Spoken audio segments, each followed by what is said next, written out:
Okay, I'm just about done rehooking up all my cables. Back to the outboard gear and back to the patch bay, with the exception of a few pieces of gear. Um,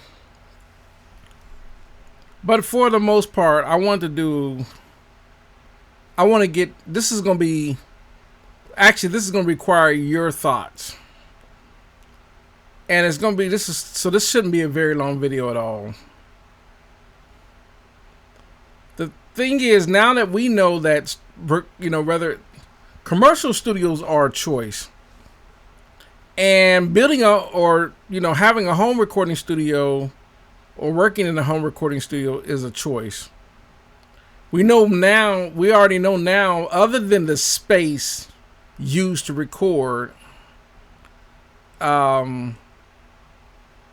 we already know that other than that, for the control room, basically pretty much everyone's gone to some sort of audio interface to use their DAW of choice for at least the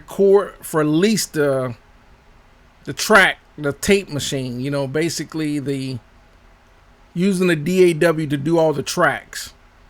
A lot of studios have resorted to using Pro Tools as their DAW of choice, but there are lots of them. Whether it's Reaper, Ableton Live, FL Studio, Reason Studios, Cakewalk, Harrison Mixbus, Cubase, and so forth. And we know that other than using the DAW, there are a lot of studios that have eliminated even a recording console, like an analog console, such as like this one, and they decided they're just gonna maybe get an Argosy desk or something like that, and they still have outboard gear, but they're mainly using a controller, mouse and keyboard with the screen. And so basically, out of three parts of a DAW, really, if you think about a DAW, consists of really the tape machine, which is the track, and where you do all your editing. That's 90% of the DAW. Well, I would say not 90%. Probably 75% of a DAW is all the editing capabilities and what you can do with the tracks. The other 25% would be the mixing console. So there are a lot of recording studios that choose to either use the mixing console in the DAW, which keeps them more and more in the box, and get away from an actual console. Now, some people, just like myself, still use consoles like this, and some people still use they may even get a digital mixer, but they still are. It's kind of like, some people think, why would you have a digital mixer? You're still digital. But that's a different video. But other than that, now it's really boiled down to, so basically everyone's using their DAW for at least their tape machine, the tracking, right? Now it's just a choice of some people, some people are moving more toward just using the mixing console and the DAW. And I can understand why they would want to do that. Maybe, because a mixing, an actual analog console, they're heavy, they produce a lot of heat, takes a lot of maintenance, a lot of cables, yada yada yada. They had to be commissioned, and they can be pretty big. They can, so forth. They're just not an easy move or whatever. Now, that leads to the last thing, which would be the outboard gear.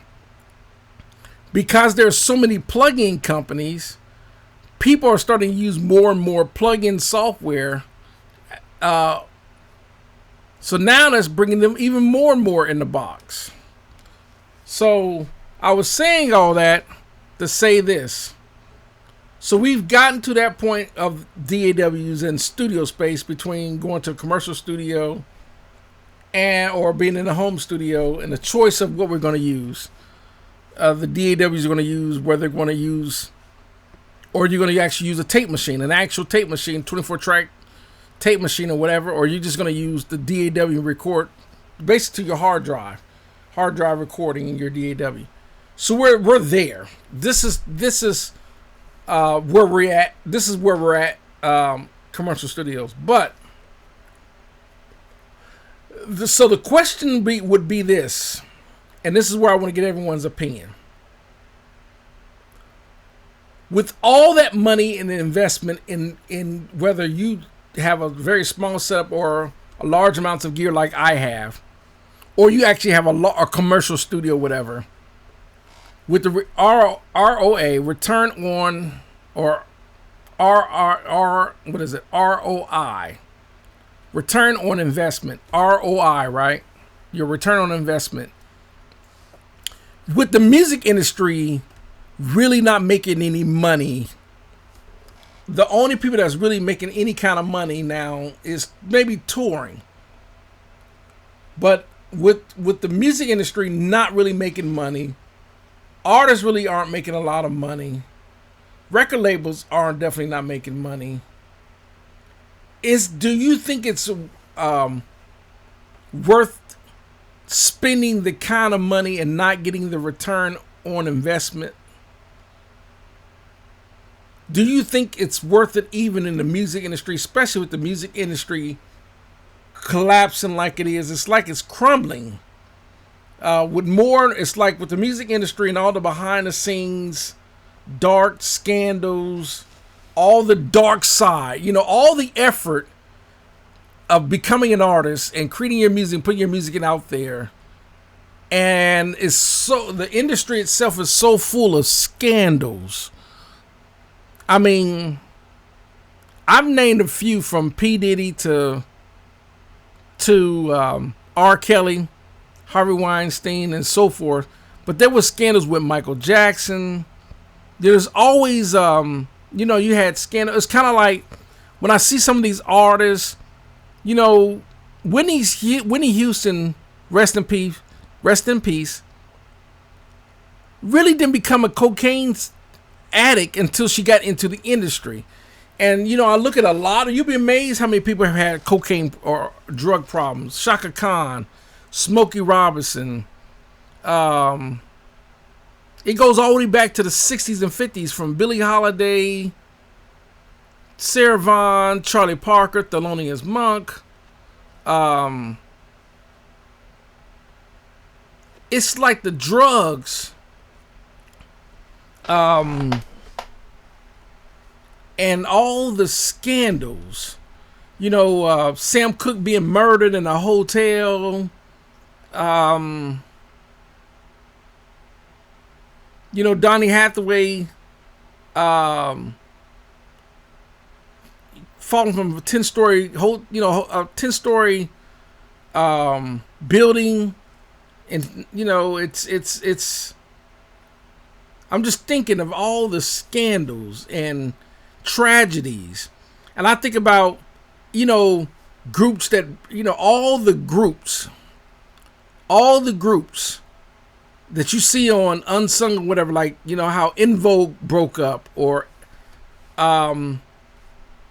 Nasty Break, or just groups that fall apart, like Lakeside and Ohio Players, and just the list just goes on. I mean, the list is huge. I was wanting to think about how En Vogue broke up, SWV having drama, all these groups, and then you have one of the band, members that died, like Tony Thompson from High Five, ODing on drugs, or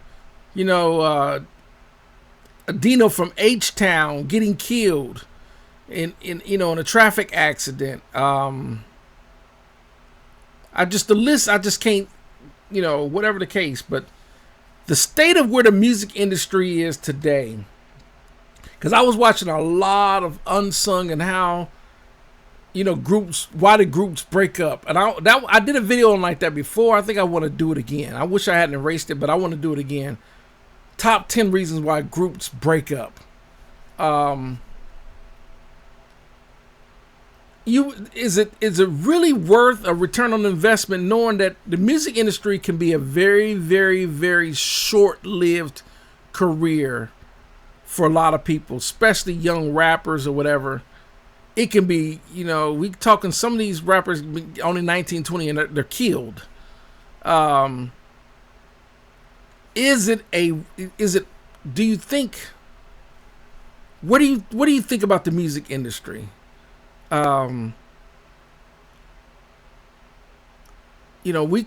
love, to end the video, because I don't want to turn this to a very, very long video. You think about it, where I still see all these commercial studios, I still see people that are doing studio tours where they're still the big buildings with large format consoles like SSLs or Neves. They still got a live room. They got piano in there, drums.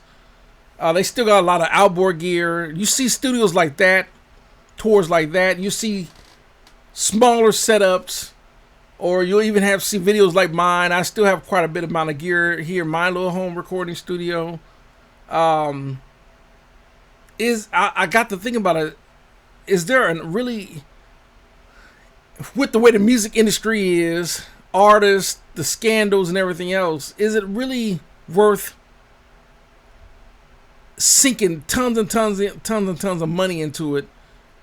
And that don't even include how you can't keep up with the Joneses with plug-in and software updates. There's always a new version of a plug-in or a new update to some software that you gotta keep spending money, including maybe your Mac or your PC. I mean, it just goes on and on. Is the ROI, return on investment, really worth it in the end? Post your comments, and I would love to hear your comments on it. Just the holds, whatever, whatever you feel, whether it's gear, software, the industry, scandals, a music career, the industry, money. I just want to hear your comments on it. That's going to do it. Thanks for watching. Have a great one.